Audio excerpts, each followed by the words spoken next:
Miguel Ángel, queríamos agradecerte personalmente y en el nombre del pueblo de Morata de Tajuña, aquí con su señor alcalde, que hayas tenido para presentar tu libro tan importante el día de Jueves Santo y que nos hables un poco cómo fue la vida de Jesús en este mundo y la gastronomía que con ello lleva. Así que personalmente te damos las gracias y que seas bienvenido a Morata. Muchas gracias. Y espero que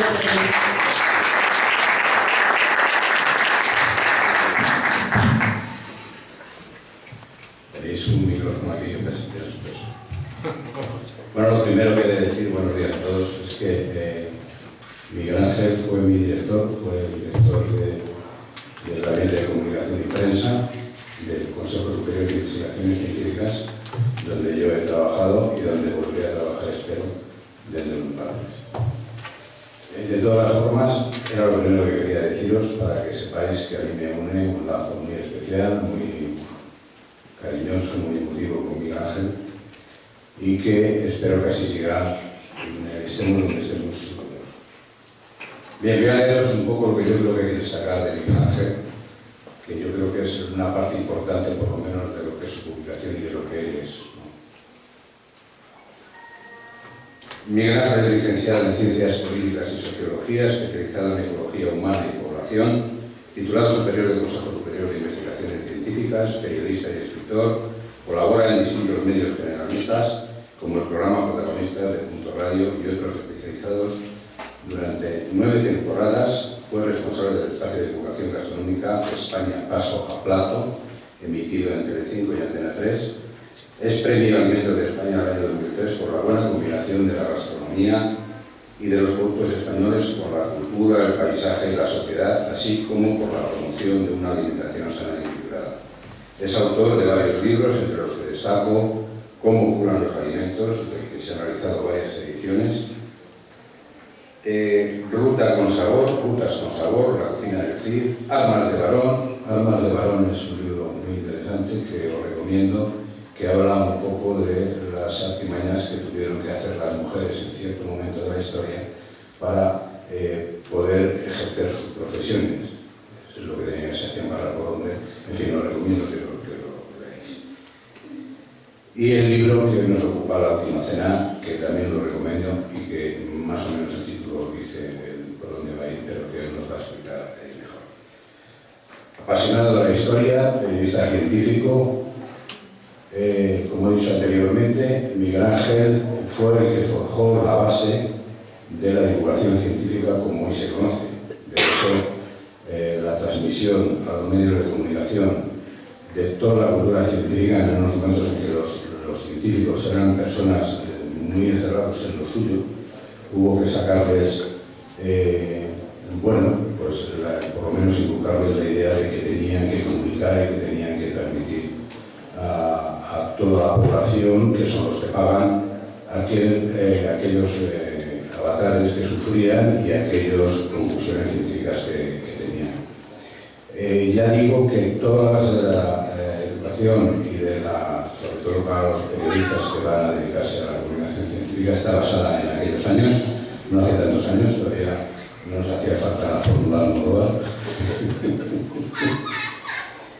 En fin, Miguel Ángel, es un honor para nosotros tenerte aquí y presentar tu libro, La Última Cena, que en este día, en este escenario que tenemos aquí al lado, se va a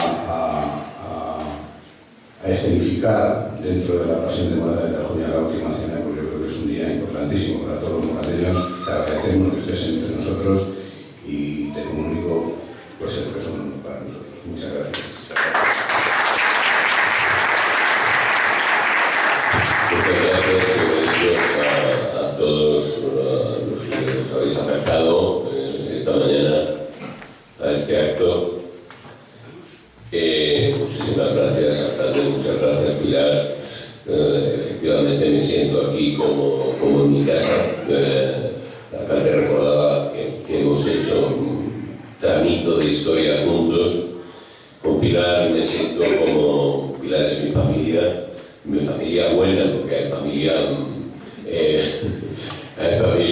que no es a veces recomendable, no es el caso, es una familia muy querida para mí. Ella, sus hijos, en fin, sus empleados, todos ya forman parte de mi historia y también de esa historia que vivimos juntos, pues con el desaparecido actor Paco Valladares, que fue el que nos trajo por primera vez a la Universidad del CID.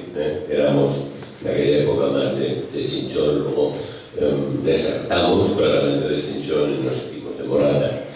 He visto que aquí justamente algunos metros creo que es donde se representa la última cena dentro de la Pasión Viviente, y esto me evocaba la primera cuestión que este libro se plantea, y es si esa cena tuvo lugar esta noche o fue ayer, si fue la Pascua o fue la víspera.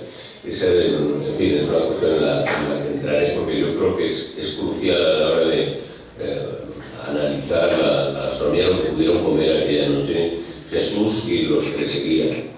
También hablaremos de quiénes estaban en aquella cena, más allá de los 12 apóstoles tradicionales que se han representado en la iconografía.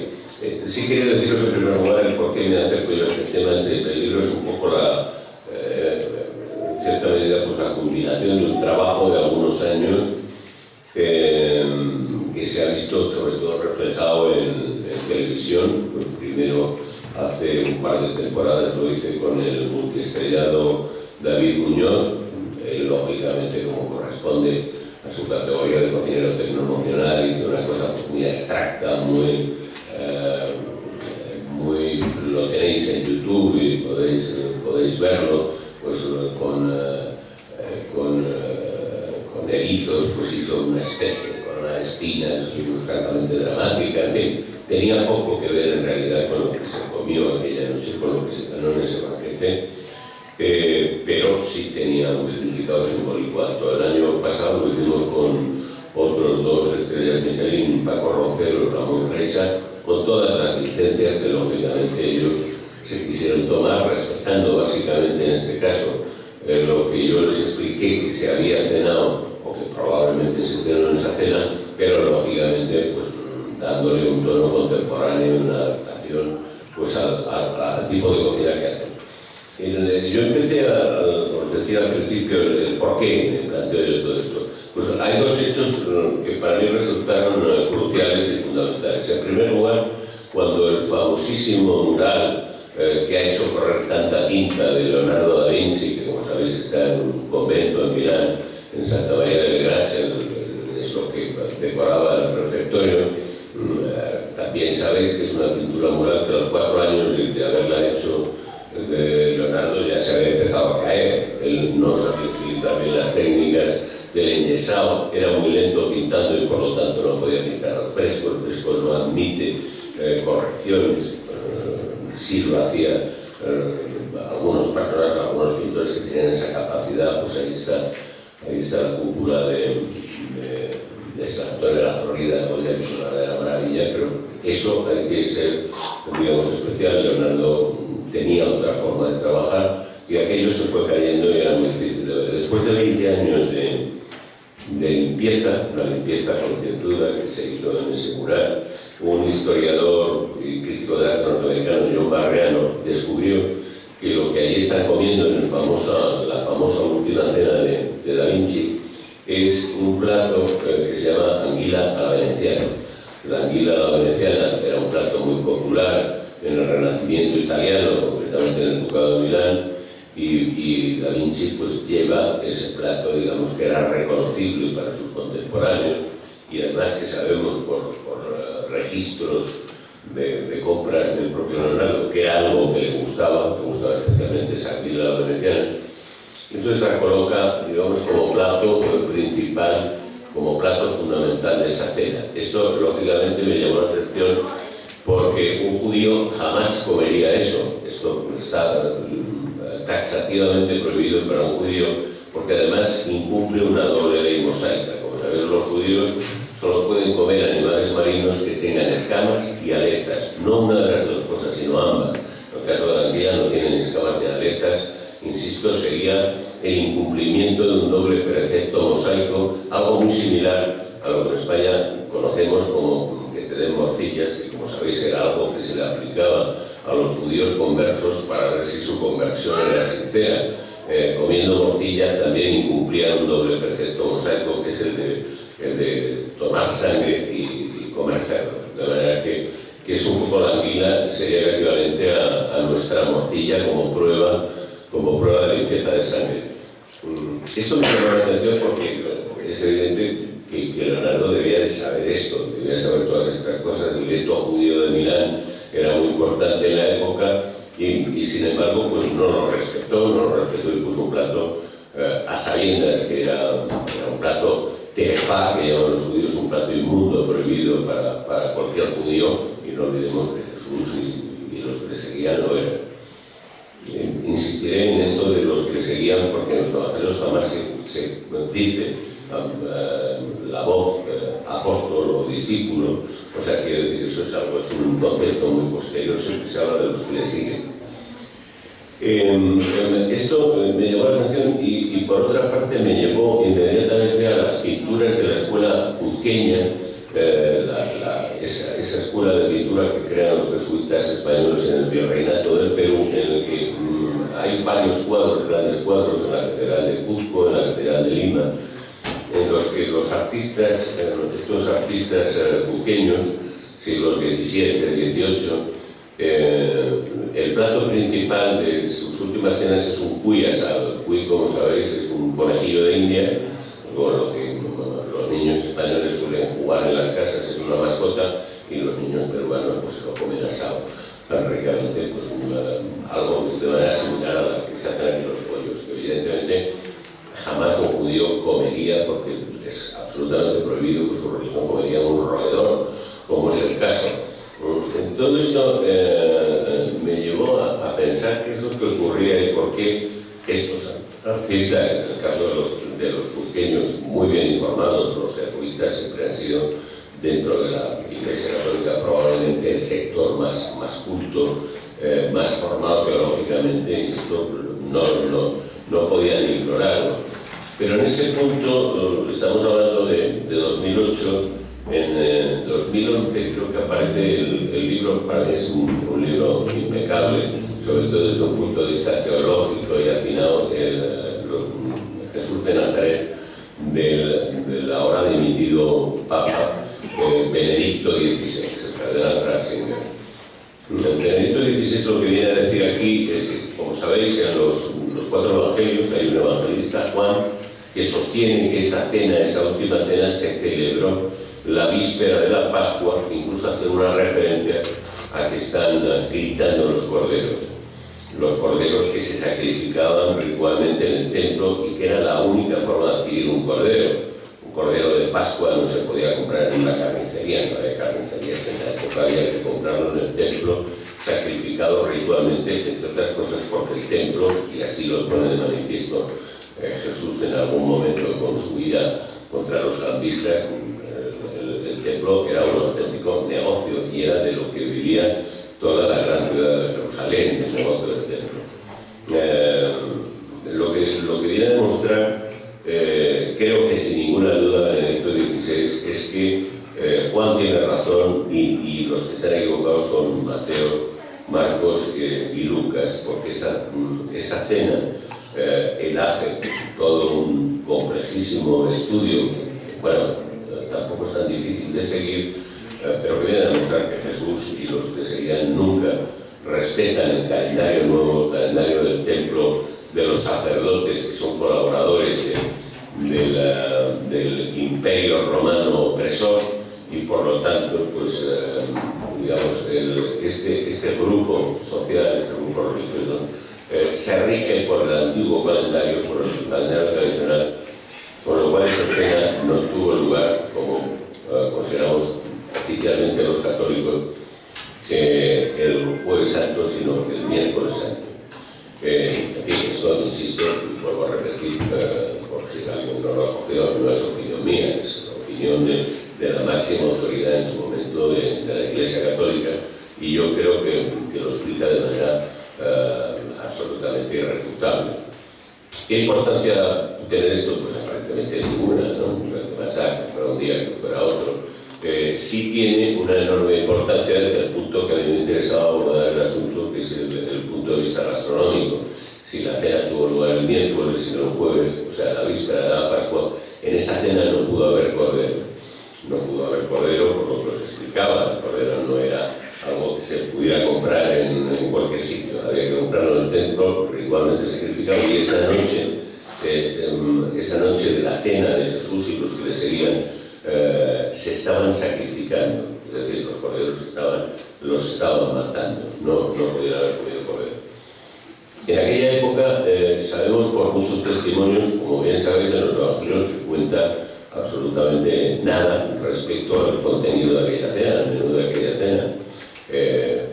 Bueno, por algo tan elemental como que en aquella cena ocurren dos hechos tan importantes como para que los que luego relatan el acontecimiento no presten ninguna atención a lo que consideran superfluo. En aquella cena pues Jesús anuncia que uno de los que le siguen le va a traicionar, le va a vender, y además instituye la Eucaristía, convirtiendo metafóricamente el pan en su propia carne y el vino en su propia sangre. Este acontecimiento, que es, digamos, el que sienta el pilar del nuevo contrato entre Dios y los hombres, de esa nueva religión que nace en ese momento, el cristianismo, como lo entendemos hoy, pues evidentemente nadie le presta atención al resto del menú. Sabemos que cuando en el menú pascual era fundamental el cordero, y todo lo que se come y se bebe en esa cena tiene un sentido ritual estricto que los judíos respetaban en su momento y siguen respetando ahora. Esa cena se llama Seder de Pesaj, y los judíos siguen respetando los principios básicos, por lo cual es muy fácil saber, es muy sencillo saber que cenaron Jesús y los que le seguían. Porque, insisto, cada plato, todo lo que se toma y cuando se toma tiene un significado religioso y siempre ligado a la salida de los judíos del cautiverio de Egipto. En primer lugar se toma el carpás, que es como una ensalada de hierbas amargas. En su momento ellos lo hacían en salmuera. Nosotros hemos hecho alguna aproximación pues un poquito más en nuestro gusto, pero en cualquier caso el significado de todas esas verduras amargas, en las que puede haber berros, endivias, nunca faltan los rabanitos picantes, y todo esto lo que evoca son las lágrimas y el sufrimiento del pueblo de Israel durante su cautiverio en los días de Egipto. A continuación, siempre, y en esa zona, se tomaba un pescado de agua dulce, tanto el río Jordán como el mar de Galilea, fundamentalmente porque era el sustento del alimento de toda la zona, vivían de la pesca.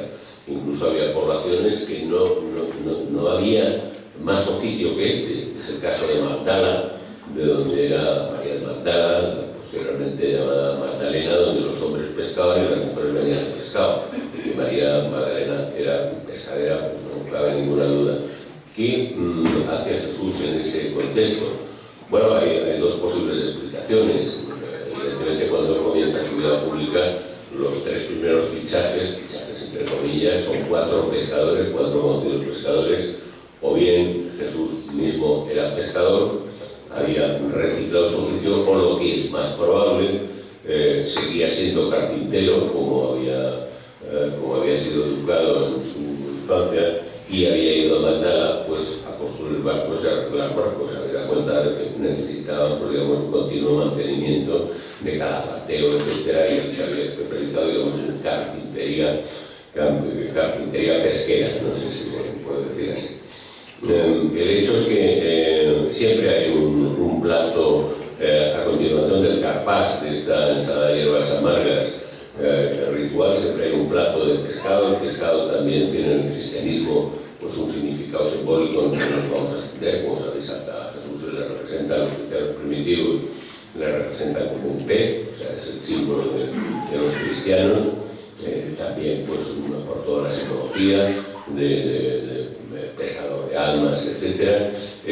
Se hacía este pescado que normalmente eran unas sardinas. Yo las he visto, no las he comido porque nunca he estado en Galilea, pero pero son idénticas a nuestras sardinas de mar, pero unas sardinas endémicas de agua dulce que deben de tener, pues, digamos, quitándole un poco la rotundidad de la sal y el sabor marino, pues algo similar a nuestras sardinas, siempre hechas con una salsa agridulce. El siguiente plato, y ahí tendríamos ya pues la duda, que en principio yo resuelvo, pues evidentemente a favor de Juan y a favor de la autoridad de Benedicto XVI, de que no hubo cordero, pero si lo hubo, el cordero pascual, pues era un cordero asado, acompañado en general de legumbres, pues habitualmente lentejas, o unas judías endémicas, mucho antes de que vinieran las judías americanas, evidentemente, pero bueno, digamos como una fava, se acompañaba, y por supuesto las lentejas, que tienen un significado bíblico. Ya sabemos que por un plato pues, se vendió una primogenitura con todo lo que se comportaba en su momento. Había otra forma que por muchos testimonios sabemos que era muy popular durante el reinado de Herodes el Grande, el reinado en el que Jesús realiza, digamos, su vida pública, su tránsito humano. En la época de Herodes el Grande, en esa zona se tomaban muchísimo codornices rellenas de cordero. El sentido de esto es que las codornices abundaban, estaban al alcance de cualquier pobre podía cazarlas, tenían sistemas de liga, etc. O sea, como ocurría hace años en España con los pájaros, ¿no? Pues se podían perfectamente, estaban al alcance de cualquiera. Entonces lo que hacían a lo mejor eran familias muy pobres, se reunían 3 o 4 familias, compraban un cordero entre los 3 o 4, lo picaban muy picadito y rellenaban la codorniz, con lo cual pues evidentemente seguían teniendo ese sentido simbólico, como sabéis, que también viene del éxodo de los judíos de Egipto, la noche antes, cuando Yahvé manda su última plaga, como sabéis es la más dura, la más atroz, en la que mueren todos los primogénitos de cada familia, excepto aquellas casas cuya puerta está pintada con una cruz con la sangre de un cordero sacrificado.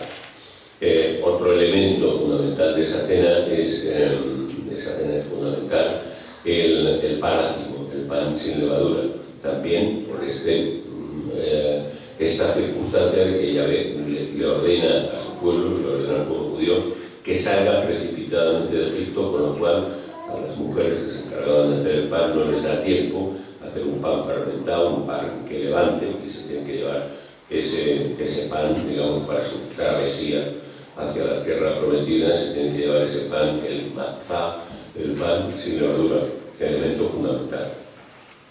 El elemento fundamental también, por supuesto, es el vino. El vino en esa cena se bebe 4 veces, se levantan 4 copas.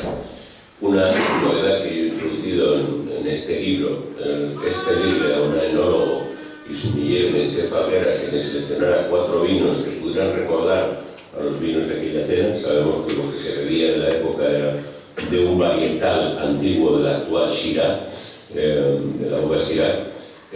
Sabemos que era un vino de alta graduación, sabemos que era muy tánico, y con eso pues ya me ha hecho una selección de 4 vinos que yo creo que a lo mejor pueden recordar al vino que se consumió en aquella cena. Insisto, de manera ritual, porque cada una de las alzadas, las 4 alzadas, concretamente Jesús instituye la Eucaristía, que recordar, entre la segunda y la tercera copa, que se tomaban en honor de las 4 grandes madres de Egipto, lo cual nos llevará a una siguiente consideración. Todavía estamos con la cena después del cordero o de las codornices rellenas de cordero, si se celebró, si era una cena pascual. El plato final también es un plato obligatorio que se consumía en la época y se sigue consumiendo ahora, es el jaroset. El jaroset es digamos, pues una especie de engrudo de frutos secos, de dátiles, algo de miel y algo de vino, con lo cual pues queda una textura que los judíos, con la que los judíos rememoran la pasta de los ladrillos que ellos fabricaban en Egipto para las construcciones. Básicamente el trabajo de los judíos en su cautiverio de Egipto era la construcción, y entonces pues unos hacían los ladrillos y otros los colocaban. Bueno, entonces es el Harusel que se recuerda en esa cena. La siguiente cuestión, una vez determinado exactamente qué es lo que comieron, con la salvedad de si fue un día u otro que hubiera o no hubiera cordero, el menú es este correlato, sigue siendo básicamente el menú que toman los judíos en esa cena tan simbólica que es el Pesaj. La siguiente cuestión es cómo comieron, porque evidentemente tenemos todos una imagen, pues, unas mesas altas, pues a partir de las representaciones que se empiezan a hacer en el Renacimiento, de la que Leonardo pues, es el máximo exponente. Son mesas pues, como las actuales, de una altura para comer sentado en una silla o en un banco, con manteles que por supuesto no existían en la época, y hoy sabemos perfectamente, bueno, lo sabemos hoy, lo sabemos hace mucho tiempo, que en la época se comía a la romana. A la romana quiere decir básicamente recostados, sobre almohadones recostados en el brazo izquierdo, y comían con la mano derecha. Por supuesto no existía ningún tipo de cubierto en la época, no se utilizaban para nada, excepto para servir a veces, pero para comer se comía siempre con los dedos. Insisto, se comía prácticamente en el suelo. Eran unas mesas como unos 10-15 centímetros que levantaban un poco para que no estuvieran, digamos, los alimentos, el vino no estuviera en contacto directo con el suelo, pero simplemente era levantar un poco y ellos comían semitumbados. Semitumbados, la mesa tenía una forma de U y por esa U es por donde se entraba el servicio, donde se llevaban los platos, se recogían y se llevaban. Esa es, digamos, la composición de la... Es una pena que eso no lo podéis ver, pero en fin, hay un dibujo. Yo he trabajado con un gran dibujante histórico, llamado Chema Fernández Román, que lo que ha hecho es siguiendo mis indicaciones y lo que yo le iba explicando de cómo era esto, pues hacer, digamos, una reproducción. También tiene un tono, lógicamente y ciertamente dramático. Evidentemente, pues la única luz que había en la época pues eran unos pocos candelabros de aceite. Los candelabros de aceite también, bueno, en fin, no lo encuentro. Cuando lo encuentre pues ya os lo enseñaré, pero podéis hacer una idea más o menos de cómo es la imagen de esa cena. La siguiente cuestión es ¿quiénes comieron? Es evidente que el número 12 no tiene un sentido literal, como si hubiera 12 apóstoles, que nunca hubo 12 apóstoles. No se sabe cuántos le seguían, ¿no? Pero eran muchos, más de 12. 12 es un número simbólico, es un número que recuerda a las 12 tribus de Israel, y por lo tanto tenían que ser 12 de una manera formal, de una manera obligada, y como sabéis, pues también ajustando pues, antiguas profecías, con lo cual también es curioso, pues, como a Jesús le hace descender de la casa de David por vía paterna, que ya sabemos que es una vía un tanto dudosa en su caso, al menos biológicamente, pues no era su padre, ¿no? Evidentemente, aunque fuera de corazón. En cualquier caso, insisto, no hubo 12, sino probablemente bastantes más. Probablemente también, bueno, finalmente lo he encontrado, no sé si lo veis desde esa distancia, pero es más o menos lo que se ha intentado reproducir ese momento. Por supuesto, lo que no veis a esta distancia es que aquí hay sentadas 4 mujeres. Y hay 4 mujeres porque no pudo haber menos de 4 mujeres en esa cena. Las mujeres en la cena de Pascua no es que puedan estar, es que es obligatorio que estén.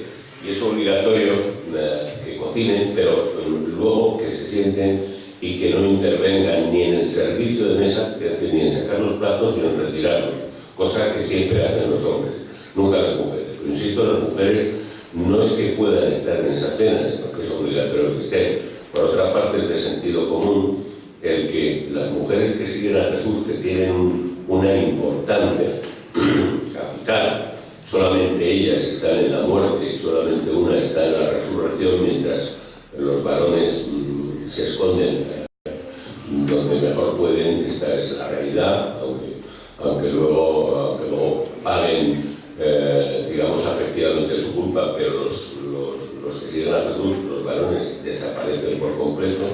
en el momento del martirio del Golgota, está solo hay mujeres, donde está su madre, está su tía, la madre de los Zebedeos, y está María Magdalena. Es decir, al menos 4 mujeres había allí, pero también es lógico que iba a hacer Jesús con su madre. Por ejemplo, no le decía, oye, mamá, vete a tomar algo por ahí, a un Burger King, que yo tengo que una cena importante con unos amigos. Esto no tiene ni pies ni cabeza. En esa cena hubo mujeres, insisto, porque además las mujeres tienen, a lo largo de todos los pasajes evangélicos que yo he releído con muchísimo cuidado, ediciones críticas, hablo solamente de los canónicos, Mateo, Marcos, Lucas y Juan, digamos ya los apócrifos, pero teniéndonos a los evangelios canónicos, pues las mujeres aparecen con mucha frecuencia como seguidoras activas y como discípulas predilectas. Es el caso de, evidentemente, de estas 3 mujeres citadas, pero mucho más de María de Magdala, de María de la llamada Magdalena, que es la única que está presente en la resurrección y la única que además se lo cree y va a decírselo a otros seguidores, a otros apóstoles, por utilizar la terminología más al uso, que ni siquiera se lo creen. Hay un pasaje que además yo creo que es el último instante donde se menciona una comida de Jesús y sus apóstoles después de la última cena, es cuando se les aparece, y para demostrarles de una manera fehaciente que no es un espíritu etéreo, sino que es alguien de carne y hueso que ha resucitado en un cuerpo mortal, lo que hace es comer con ellos. Y ellos acaban de pescar seguramente sardinas, sabemos que es lo que pescaban en la época, esas sardinas de las que os hablaba al principio, esas sardinas de agua dulce endémicas del mar de Galilea, y las comen como se comían en la época, exactamente como dentro de poco tiempo ya veremos que se preparan en las playas de Málaga, al espeto. Se espetan, se atraviesan todas, en la que en su caso no tenían arena de playa, lo cogían con piedras, y entonces las piedras los ponían en el fuego a un lado, las sardinas pues, primero las hacían en una parte y luego les daban la vuelta, exactamente igual que las preparan actualmente en la playa de Málaga. En cualquier caso, en esa cena, insisto, hubo mujeres, seguramente había algún niño que se habían llevado porque no era fácil el recorrido que ellos hacen caminando desde las tierras de Nazar, llamado Nazaret. Nazaret no existía en la época, como se ha demostrado recientemente, pero sí una zona en la que aparentemente pues, vivió su primera infancia Jesús, que se llamaban tierras de Nazar, ¿no? Luego llamadas Nazaret. Llegar allí andando desde esa zona a Jerusalén pues era un buen trayecto en el que probablemente emplearon varios días, quizá incluso una semana. Se han hecho cálculos también de esto y es evidente que si alguien pues, tenía algún hijo pequeño pues se lo llevaría. Que había perros en la cena era evidente, entonces no pasaba el camión de la basura de la madrugada a recoger las sobras, ¿no? Porque alguien se tenía que ocupar y los perros eran el basurero natural de esas cenas, de manera que la cena debió ser mucho más animada de lo que se nos suele representar, menos dramática, evidentemente, hasta el momento en que ya se desvela algo verdaderamente enigmático, porque Jesús, como tantas veces, no se hace fácil comprender cuando él revela que el que le va a traicionar es aquel que ha comido de su plato. A esas alturas, cuando él lo dice, ya no hay ningún seguidor, ningún apóstol que no haya comido de su plato. Pues solo hay un plato y todos se sirven del mismo plato. Pues la verdad es que la pista que da Jesús es una pista harto confusa, porque todos han comido del plato, no solamente Judas, sino todos los demás. Es una cena fundamental y luego lo que he hecho también, y os decía al principio un poco de cómo comienza mi interés, pues es analizar el porqué de estos cuadros, de estas representaciones icónicas tan famosas, algunas de ellas, en las que aparecen alimentos inmundos, alimentos prohibidos, alimentos que en ningún caso comería un judío. A mi juicio, yo creo que también los evangelios, esto es algo que al menos pues, un sacerdote de prestigio y Lezama, el fundador del Imperio Lezama, actualmente tiene 22 restaurantes y 4 escuelas de hostelería, vamos, de gastronomía. Luis Lezama coincide en que, y es verdad que en varios momentos se dice, Jesús dice explícitamente, le dice a sus discípulos que cuando vayan a alguna zona y se les reciba, pues si les reciben mal, pues evidentemente no hay nada que hablar, pero si les reciben bien, que coman de todo aquello que les ofrezcan. En esto insiste mucho Jesús. Hay otro pasaje en el que tiene un pequeño conflicto también con los sacerdotes, porque él permite, le parece muy bien que sus apóstoles vayan por el campo y vayan comiendo trigo. Entonces el trigo, pues ya muy hecho, pues aquellas manos que debían de tener bien curtidas, pues lo raspaban un poco y se lo comían, ¿no? Comían crudo o bien ligeramente tostado en cualquier zona. Y eso lo hacen en un sabbat, en el sábado, el día en el que un judío no puede hacer eso de ninguna forma, y Jesús manda a tomar el fresco directamente a los sacerdotes, es decir, que se ocupen de cosas más importantes. Al fin y al cabo, lo que viene a decir Jesús es que no es importante lo que entra por la boca, sino lo que sale del corazón. Dicho de otra forma, Jesús en ningún momento, yo creo que respeta las leyes judías en cuanto a los alimentos. Ellos comen de todo, comen cuando les parece, comen, bueno, supongo que comen lo que pueden más que lo que quieren. Y eso, bueno, nos llevó también a pedirle a un pintor contemporáneo, un pintor español, pero catalán, por lo que explicaré a continuación, que hiciera algo similar, que hiciera una recreación de la Última Cena, hablo del pintor Antonio Alcácer, que hiciera una recreación de la Última Cena con el que yo considero que es el plato por excelencia de España, el plato que más que ha atravesado los siglos y que ha atravesado el tiempo con la misma fórmula, que es el cochinillo asado. El cochinillo asado actualmente en los asadores se hace exactamente igual que lo hacían los romanos. De verdad que me parece que se podía hacer un plato representativo absolutamente prohibido para un judío al cerdo, no digamos. Entonces hemos hecho pues una cena con un cochinillo asado, que además es un homenaje, digamos, a la pintura contemporánea, porque está basada en las pinturas románicas de Taúl, del monasterio de Taúl, que como sabéis perfectamente es donde viven pues, Picasso, Braque, o sea, todo el movimiento de la pintura contemporánea, digamos, cuando el románico se pone en valor y se le concede pues, la importancia que hoy le estamos concediendo. Y yo creo que hasta aquí es lo que os puedo contar. Por supuesto, pues encantado de satisfacer cualquier curiosidad o duda en la medida en que yo pueda resolverla. Y de nuevo, pues, muchísimas gracias a los organizadores del acto, grandes amigos, grandes personas y personajes. Gracias.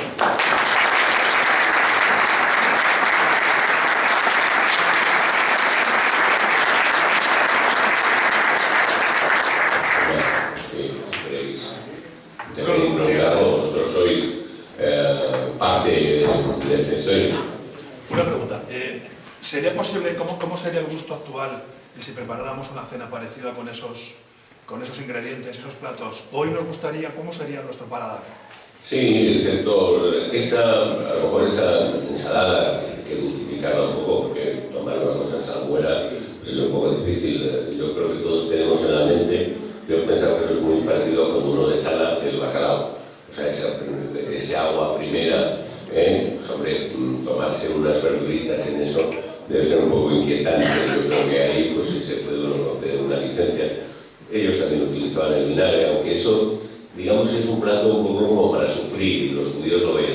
El pescado es un pescado en salterio dulce que yo creo que ya, pues con toda la moda de la cocina asiática, creo que entendemos perfectamente. Sería pues algo así como los chinos hacen las costillas, o sea que todo el mundo las ha comido, que sería perfectamente, no digamos, el cordero, pues un cordero asado con unas lentejas o con unos garbanzos que nos resultan absolutamente familiares, y el jaroset, que a mí me lo ha preparado pues, con cocineros amigos, ¿no? Que siempre yo recurro por no caer en el intrusismo profesional, que no preparo nada, siempre se lo pido a los amigos que saben cocinar, y es algo verdaderamente exquisito, muy rico, pues una cosa dulce, una cosa con ese dulzor, digamos, pues entre el dátil y lo seco, que también es muy familiar a nuestra cultura, ¿no? Porque yo que sé, pan de higo, que desgraciadamente pues se dejó de tomar durante un tiempo, sobre todo en los últimos años, pero que parece que vuelve y que a mí me evoca la infancia. Cualquier fruto seco que también, insisto, forma parte de nuestra cultura gastronómica. Yo creo que somos muy próximos. Y el Syrah, hay que reconocer que es un vino que bueno, aquí lo trajo el Marqués de Griñón, y es un vino que ha tenido muchísimo éxito, pero como lo introdujo, pero se trae digamos, de Palestina pasa a Siria, de Siria pasa a Europa, a Francia, y es un vino que ha hecho un recorrido que sigue muy vivo. Yo creo que todo es perfectamente adaptable al gusto contemporáneo. Perdona, yo quería aprovechar este momento, por si alguien de las personas que nos han venido aquí a escuchar tu bonito secuencia de lo que fue la vida de Cristo aquí en la tierra, si alguien quería preguntar algo, ahora podéis aprovechar, porque de la gastronomía lo sabe todo. Si alguien quiere, puede preguntar algo, ¿no? ¿Y por qué en esas cenas tan copiosas de tanta comida? ¿Por qué tanta comida? Y no hacerlo al mediodía. Porque es que es demasiada comida, creo yo. No, ellos comían un poco, sus horarios eran los europeos. Quiero decir que se comía pues, lo que se podía, en general se levantaba muy temprano. Hay que tener en cuenta que los horarios de las comidas siempre han estado marcados por el sol, y quiero decir que cuando se rompen las reglas del juego por la luz eléctrica, que permite seguir haciendo cosas cuando ya no hay luz. En primer lugar, nuestra vida está condicionada, pues, si hablamos de España, probablemente, yo creo que hasta los 50 y tantos, que había restricciones todavía de luz, la luz era muy cara. Quiero decir, yo recuerdo que yo nací pasé en el contexto, en el seno de una familia humilde, y mi madre aceptaba, decía, apagar la luz y tal, porque se gastaba. Hay que decir, yo recuerdo de tener una linterna, meterme en la cama y seguir leyendo en la cama, bueno, cuando se veía también. Pero, quiero decir, la luz siempre, bueno, primero no existía y segundo, fue relativamente cara. De manera que los horarios estaban condicionados, se cenaba muy pronto, y es una cena... A las 7, por ejemplo. Pues sí, claro, sí. Pero meter legumbre por la noche también, madre mía. Claro, sí. Bueno, yo soy como, en este punto diría que soy como Pepe Carballo, el detective de Manolo Vázquez Montalbán. Yo le echo garbanzos a todo. Pero por la noche. Por la noche, por el día, normal, yo creo que el garbanzo... Además el garbanzo es algo fundamental en este momento. Como sabéis, el consumo de antidepresivos ha aumentado aparentemente en España. El garbanzo es uno de los pocos productos que tiene litio de manera natural. El litio es un mineral que se viene usando desde hace 60 años como antidepresivo. De manera que el garbanzo no solo nutre, sino que levanta el espíritu. Yo soy muy de garbanzo. Pero no sería la cuestión. Perdón. ¿Por qué las mujeres no podían llevar y traer platos? Bueno, porque se supone que en esa cena, la pregunta es muy pertinente, en esa cena tienen un papel preponderante. Es una cena, como sabes, los judíos siempre, lo habrás visto en el cine, las películas norteamericanas, cada vez que salen celebrando algo los judíos, siempre leen textos, siempre leen textos sagrados, y en esta cena se leen varios textos. Se leen o se recitan, porque había mucha gente en la época que era analfabeta, no sabía leer, pero se lo había aprendido de memoria, como hacen ahora los niños de las madrasas, esas coránicas, que se aprenden el Corán de memoria y se dan esos cabezazos tan inquietantes, ¿no? Entonces la gente se lo sabía de memoria, y las mujeres tenían que recitar en esa cena, tenían que leer los textos que se refieren a la salida de Egipto, al éxodo, a la huida, y por lo tanto no podían estar ocupadas trayendo los platos o retirándolos. Tampoco se traían muchos platos porque, insisto, era un plato general del que comían todos. El pan se utilizaba como lo siguen utilizando los árabes, ¿no? Es ese pan, como el pan de pita, con el que hacen una especie de cucharita y lo cogen todo con el pan. También el pan se utiliza un poco como plato, o sea, las cosas se echan en el pan, se va cogiendo. Es decir, el pan tenía una función más clara, pero por eso las mujeres, respondiendo concretamente a tu pregunta, estaban desocupadas de eso. Sí habían hecho la cena, sí la habían preparado en la cocina, pero luego ya las dejaban tranquilas para que intervinieran y dijeran los versos rituales del Éxodo. Muy bien, si no hay más. Sí. ¿Había 4 mujeres por proporción? ¿O por qué han dicho que había 4 mujeres? No, digo cuatro obligatoriamente, porque quiero decir que sabemos que estaba la madre, porque así lo relatan los evangelios. La Virgen María estaba en esos días, ¿no? María estaba ese día ahí, y la cena, pues era la cena.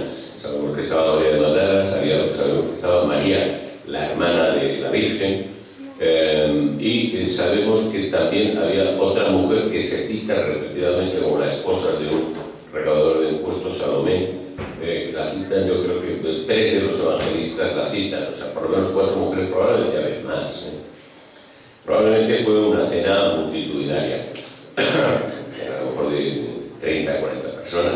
Es decir, todos los que seguían a Jesús, insisto que es el término que se utiliza en los evangelios, aquellos que le siguen, los que le seguían, siempre se refieren de esta manera a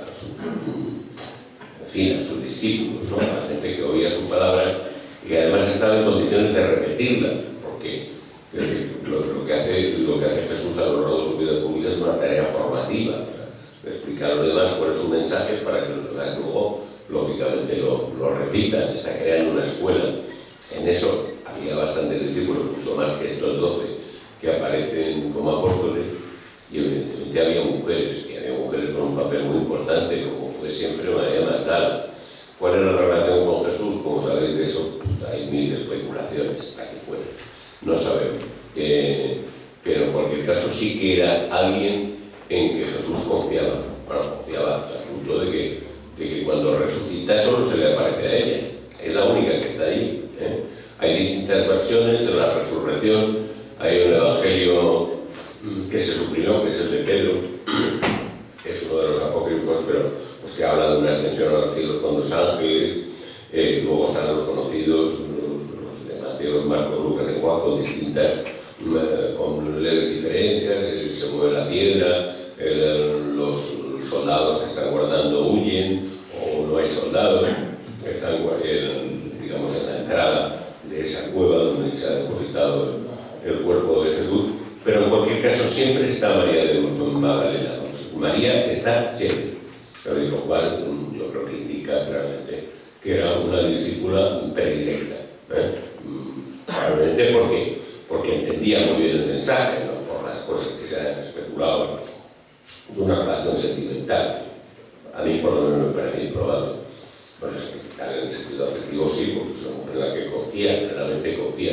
¿Confía por qué? Porque entiende bien su mensaje, porque entiende lo que él quiere decir y porque, bueno, Jesús sabe que esta mujer va a transmitir correctamente lo que le ha dicho, ¿no? La enseñanza. Yo quería aprovechar que esta noche, pues, dentro de unas horas, precisamente aquí al lado, Sí. la Pasión Viviente, está el escenario, hacemos Sí, la cena, la cena. yo participo y que tenemos a Pilar, que nos cede amablemente todos los años el magnífico cordero asado que hace ella en el CID, que nos explicara un poco cómo lo asa tan divinamente ella, y luego tú y que lo trasladaras a las diferencias o similitudes que podría haber con el cordero que se hiciera, si tenía algún tipo de guarnición en aquella época, salseado o guarnición o acompañamiento. ¿Cómo lo hace Pilar? Y por supuesto, muchas gracias. Yo creo que después de esta charla, incluso esta noche pondremos un poco de miel en el cordero, ¿no? Eso ya hace de Cristo. No, de Judas. El otro. Judas come poco, ¿no? Porque entre que se va, se viene, ¿no? Está un poco nerviosete, sí. Está un poco inquieto. No, el cordero se hace como se hace ahora, lógicamente, pues con hornos pues, mucho más artesanales. Se cocinaba mucho, que eso hay tradiciones, por ejemplo, los conquistadores españoles, sobre todo los extremeños, lo digo en América, que cocinaban en el suelo, como hacían en el se hacía un hoyo, se hacía tal, se hacía fuego allí, como se tapaba, y se dejaba hacer, ¿no? También se cocinaba de esa manera, con la gente dependiendo. No todo el mundo tenía horno, pero como pasa ahora. Pues estos sitios famosos de cochinillo, arriba y tal, o sea, 3 hornos, además es un cuento de horno de leña y tal, a ver dónde está, ¿no? Y muchos van al horno comunal. Y entonces, pues supongo que también en la época era así, pues el que tenía un horno, supongo que ahí asaba para medio pueblo, ¿no? Para el pueblo entero. Y era, pues se hace relleno también el cordero. Por relleno siempre de frutos secos, un poco de longaniza, ¿no? Es una cocina de recursos, también de la temporada, de lo que hubiera la temporada, porque las temporadas eran fundamentales. Ahora, tú en los mercados, hay sandías en enero, grande, donde venga, en fin, nos hemos globalizado. Pero yo creo que la temporada se vuelve también a la temporada, y en aquella época era una costumbre. Pero yo creo que el cordero debe ser muy parecido al que nosotros hacemos. Porque solo, yo creo que eso es un privilegio de España, ¿no? España, alguien ha dicho que culinariamente es un país infanticida, ¿no? Y es verdad, ahí donde se toma el cochinillo, donde se toma el corderito, lechal y tal, eso no ocurre en parte alguna, ¿no? Si vierais los corderos que se comen los islandeses, en Islandia se comen unos corderos que parecen toros de lana, ¿no? Es una cosa, una carne que hay que echarle una imaginación para una dentadura. Me acuerdo de esto de que tener una dentadura de lobo para comer el cordero o el mutón que comen los franceses, ¿no? Es decir, aquí se han comido siempre los gazapos, por ejemplo, o sea, el conejillo pequeño. En fin, lo siguen en Mallorca todavía, comen mucho gazapo. O bueno, más o menos ahí. Pero yo creo que esa idea del cordero, como se tomaba entonces y como lo tomamos en España, es idéntica. Pero solamente en España. Bien. ¿Ya está? Pues muchas gracias. Bueno, muchas gracias a vosotros. Muchas gracias a todos.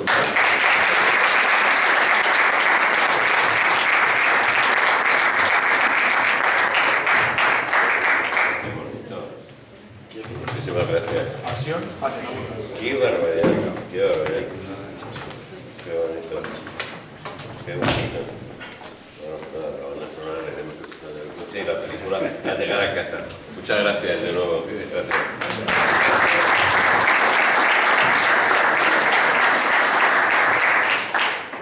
Nada, agradecemos a tu presencia en un día tan importante y que no sea la última vez, pero No, ya sabes que yo...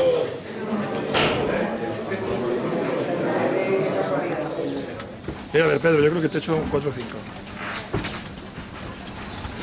Pues esto es muy bonito porque esta escena se hace toda oscura y lo hacen muy curioso. Se va extendiendo uno a uno, está ahora mismo... ¿Que son de aceite o...? No, son una bombillita. Empezaron son de pero aceite. se hace gradual mientras ellos hacen que... El problema del aceite, cuando hay un poquito de aire, automáticamente se apaga todo. Igual que esto. Entonces, se simula mucho pues, el ritual de preparar un poquito la mesa, de que vayan viendo todos. Y por supuesto es comida, porque la gente lo bueno que tiene es que dice, fíjate cómo comen cordero. No, es que no deja, el hueso está absolutamente limado. O sea, lo comen entero. O sea, porque que no digan que no le gusta el único que no lo come es el Cristo. Jesús es el que único que claro, porque no le da tiempo. El pan, que es lo que está ahí ya, no sé si está bueno, el pan está ahora que hay. Estará preparado ahí seguramente, ¿no? ¿Lo habrán guardado? No, lo habrán guardado. Es una hogaza ya que hay bastante grande. Muy No ha llegado el pan. Muy bonito. Se hace muy rico el pan de aquí también.